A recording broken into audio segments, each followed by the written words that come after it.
Hello everyone and welcome to another third-party product review. In today's video, thanks to the team at Robot Kingdom, I finally get a chance to review one of my most anticipated repaints to date. This is the latest offering from TFC Toys.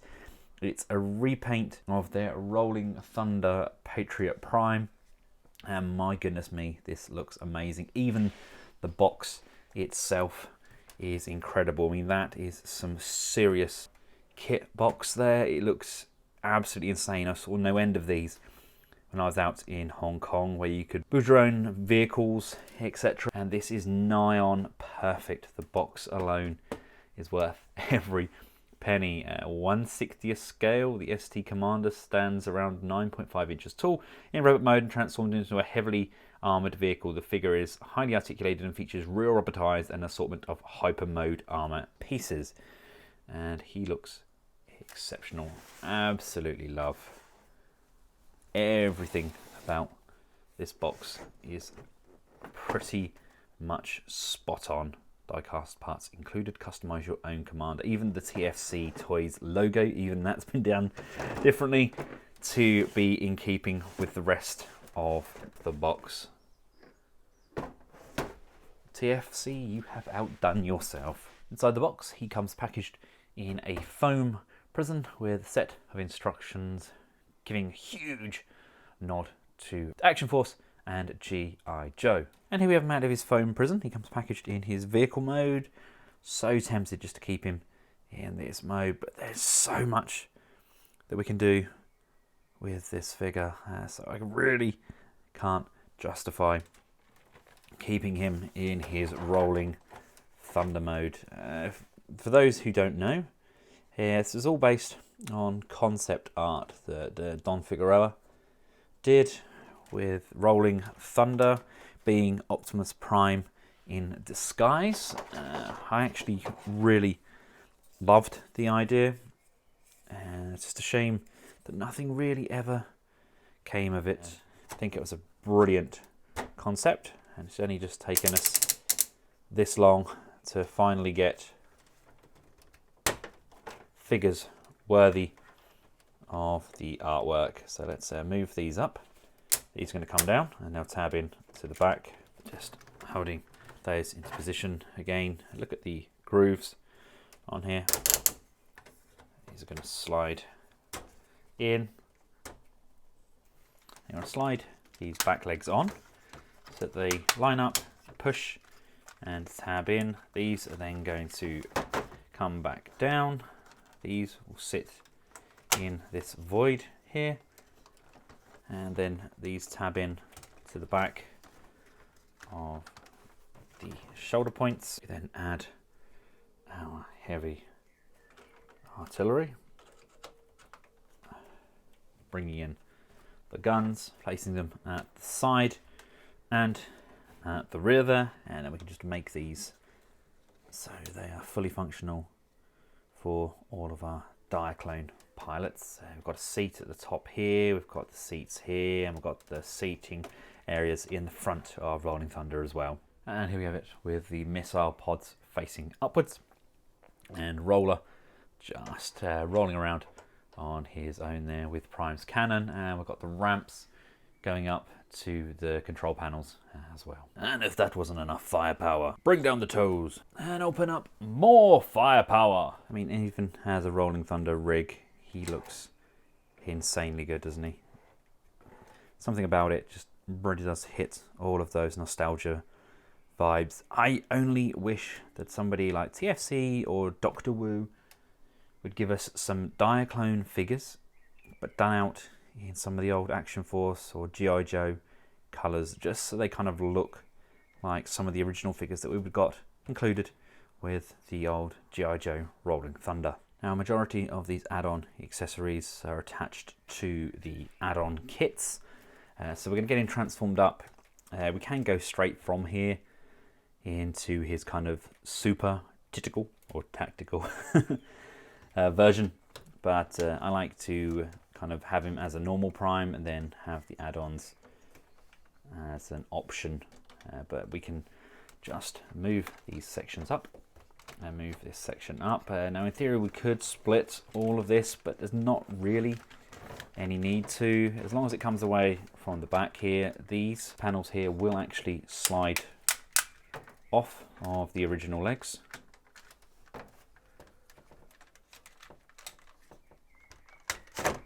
Like so, causing very minimal problems. And then we can just bring these toes out and the heel spurs out. And again on this side, toes out and heel spurs out. We can collapse these knee pads like so. These sections here are again additional features. So we want to untab and remove like so. These fold inwards and collapse, fold inwards and collapse, and again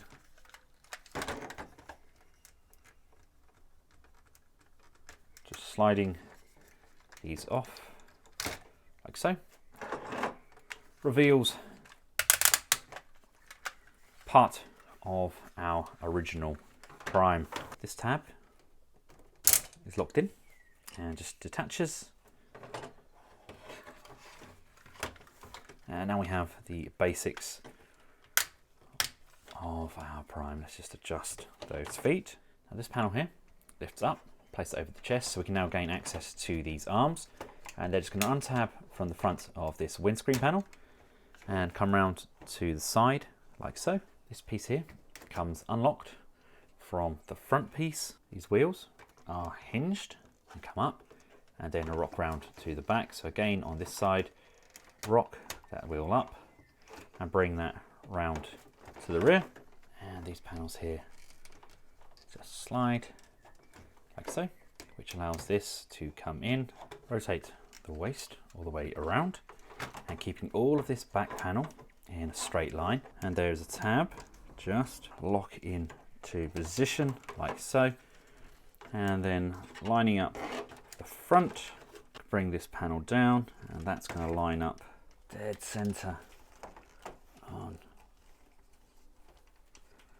the front there like so. The head can come forwards, and this panel here is going to come down, just tab in behind the head like so. The front grille shifts down slightly on this axis, tabbing in to the front like so, and then this panel here is going to line up and tab in to the front of the chest. And then we can come around to these shoulders, open,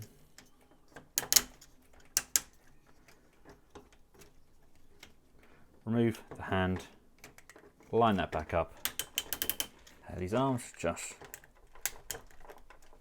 extend like so. We can bring that down. We can then rotate these around and then rotate the thumbs and then slide and locate the head. And there he is in his kind of standard mode. Absolutely adore him. These are some of the best figures production wise that we've had on the third-party market, easily comparable to Fun's toys, if not better in my opinion. Now, I don't have many G.I. Joes or Action Force figures left. I sold most of those when I was a kid, but there we go, just to give you an idea.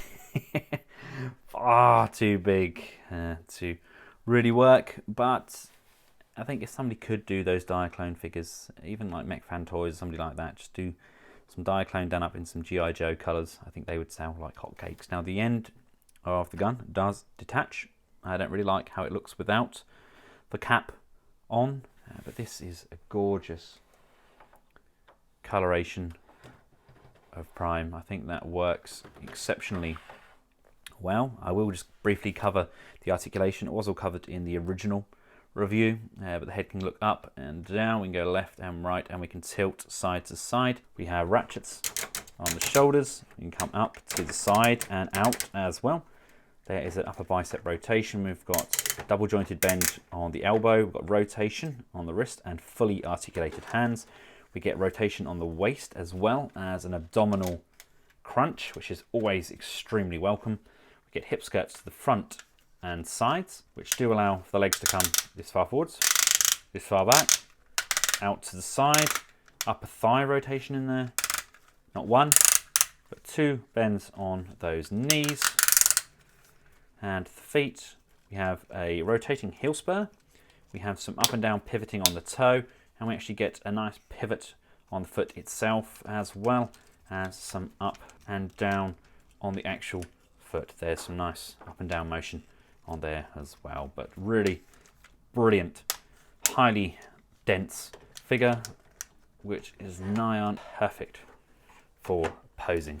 And the only thing I've done slightly differently is I've got these around the opposite way. I don't know, I like having them pointing up in the same direction as the gun on the shoulder, but there we go. That's how, in theory, he should look.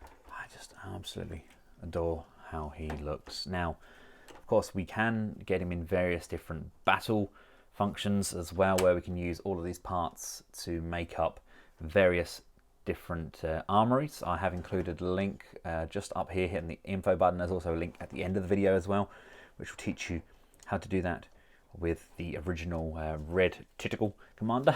But for now, we're going to get him ready for his armor. So we're going to bring these up, going to collapse these down and bring this up. Bring in these legs, make sure that they're separated at the top and bottom. We can rotate these guns, they're facing upwards. Bring out these heel spurs, and if you look, there's a tab just in here. These are going to come in.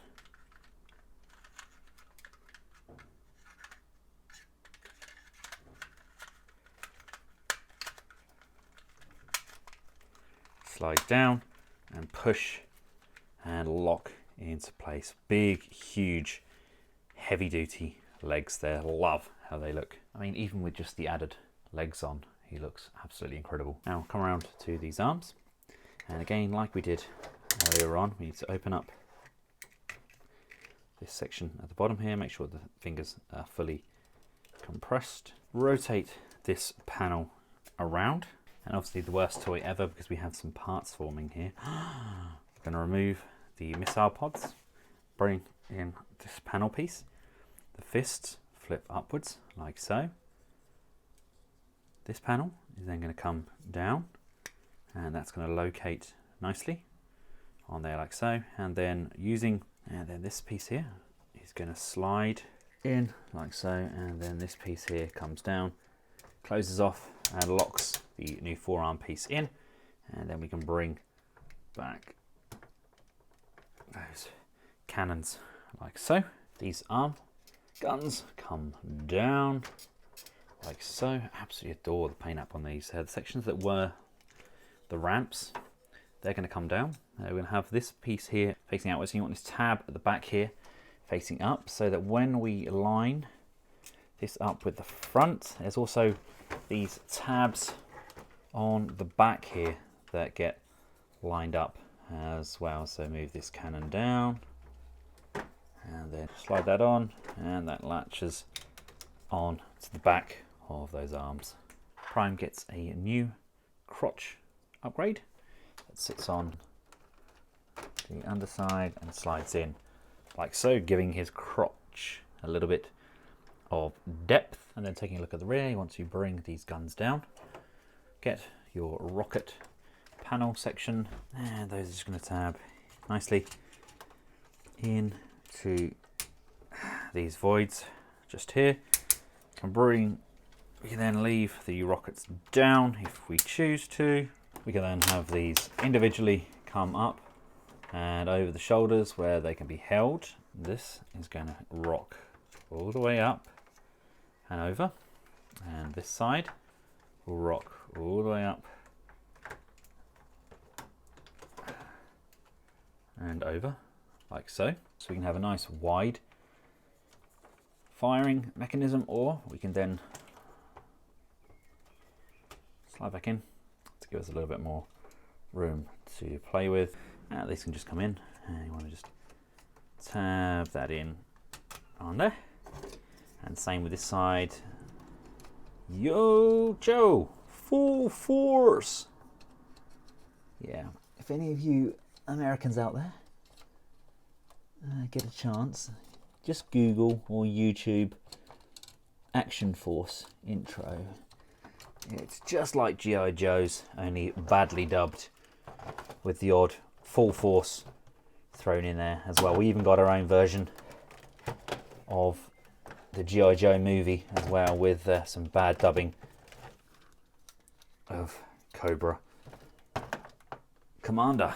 But there we go. There we have the typical Commander, looking rather ravishing in his army deco. For a quick scale comparison, here he is alongside his original TFC counterpart and the TE Prime, as well as the Iron Warriors Prime.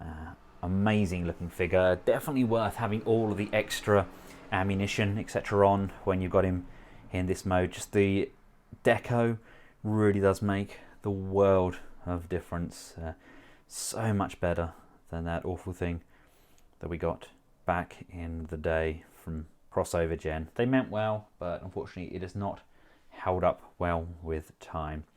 TFC once again knocked this out of the park. As far as redecos go, it's probably the best redeco I have ever owned. It's just outstanding.